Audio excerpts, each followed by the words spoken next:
ভাই দুনিয়াতে লক্ষ টাকা আমরা ইনকাম করে থাকি, কিন্তু এই লক্ষ টাকা কিন্তু কবরে যাবে না। এই লক্ষ টাকা কিন্তু দুনিয়াতেই লাগবে, কবরের কোনো কাজে আসবে না।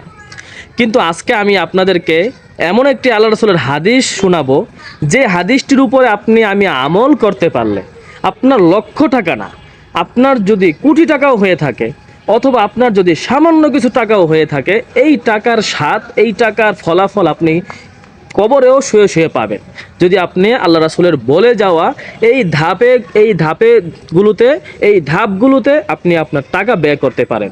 আমার প্রিয় ভাই বন্ধুরা, আল্লাহ রাসূল সাল্লাল্লাহু আলাইহি ওয়াসাল্লাম বলেন যে মানুষের যখন মৃত্যু হয়ে যায়, তার আমল নামা তখন বন্ধ হয়ে যায়, তার মধ্যে তিনটি আমল ছাড়া, অর্থাৎ তিনটি আমল ছাড়া মানুষের আমল নামা একেবারে জন্যই বন্ধ হয়ে যায়। কারণ মৃত্যুর পরে তো আপনার ইবাদত করার কোনো সুযোগই থাকবে না। কিন্তু যদি মানুষ জীবদ্দশায় যদি এই তিনটি কাজ করে যেতে পারে, তাহলে সে কবরে শুয়ে শুয়েও কি এই কাজগুলোর ফলাফল কিয়ামত পর্যন্ত ভোগ করতে থাকবেন। সুবহানাল্লাহ। তার মধ্যে কি আল্লাহ রাসূল সাল্লাল্লাহু আলাইহি ওয়াসাল্লাম বলেন যে প্রথমতই হচ্ছে সদকায়ে জারিয়া। সুবহানাল্লাহ। সদকায়ে জারিয়া হচ্ছে এমন একটি সদকা, এমন একটি দান, যেই দানের ফলাফল, যেই দানের সওয়াব আপনি কিয়ামত পর্যন্ত পেতেই থাকবেন। ধরেন আপনি মসজিদে একটা ফ্যান দান করলেন, এই ফ্যানটা সর্বদাই চলবে, যত দিন চলবে। এই ফ্যানের উপরে আপনার একটি হক থাকবে, এবং এই ফ্যান দিয়ে যত মুসল্লিরা বাতাস খাবে, সেই সোয়াবটা আপনার কবরে পৌঁছতে থাকবে। সুবহানাল্লাহ। আপনি একটি মসজিদ নির্মাণের জন্য কিছু টাকা দান করলেন, যত জীবন এই মসজিদ থাকবে, এই মসজিদে যত মুসল্লি এসে নামাজ পড়বে, আপনার একটা আমল নামাতে সোয়াবের একটা অংশ চলে যাবে। আল্লাহ রাসূলের বলে যাওয়া এই প্রথম ধাপে যদি আপনি আপনার টাকা ব্যয় করতে পারেন, দান করতে পারেন, সদকায়ে জারিয়া করতে পারেন, কিয়ামত পর্যন্ত শুয়ে শুয়ে আপনি কবরে এর সওয়াব পেতেই থাকবেন। দ্বিতীয়ত হচ্ছে আল্লাহর রাসূল বলে গিয়েছেন যে প্রথমত হচ্ছে সদকায়ে জারিয়া, তৃতীয়ত হচ্ছে আপনার নেক সন্তান।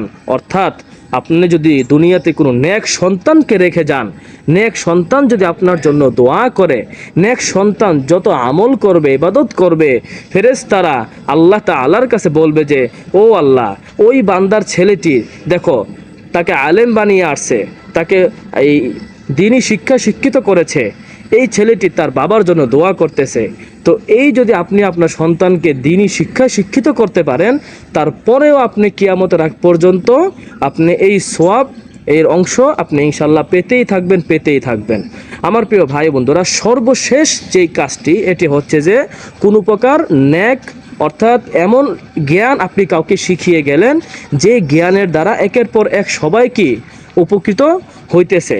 যেমন আপনি একজনকে কোরআন শিক্ষা দিলেন, সে আরেকজনকে শিক্ষা দিল, সে আরেকজনকে শিক্ষা দিল, এইভাবে করতে করতে অনেক বড় একটা কি গ্রুপ হয়ে গেল। এই সকলেই যে শিক্ষা গ্রহণ করলো, সবার থেকেই আপনি সওয়াব পেয়ে যাবেন। সুবহানাল্লাহ। আমার প্রিয় ভাই বন্ধুরা, যদি এই তিনটি ধাপে আপনি আপনার টাকা খরচ করতে পারেন, আল্লাহ তাআলা আপনাকে কবরে শুয়ে শুয়েও কি এর যাজায়ে খায়ের দান করবেন। সুবহানাল্লাহ। ভিডিওটি শেয়ার করে সবার কাছে পৌঁছে দিবেন।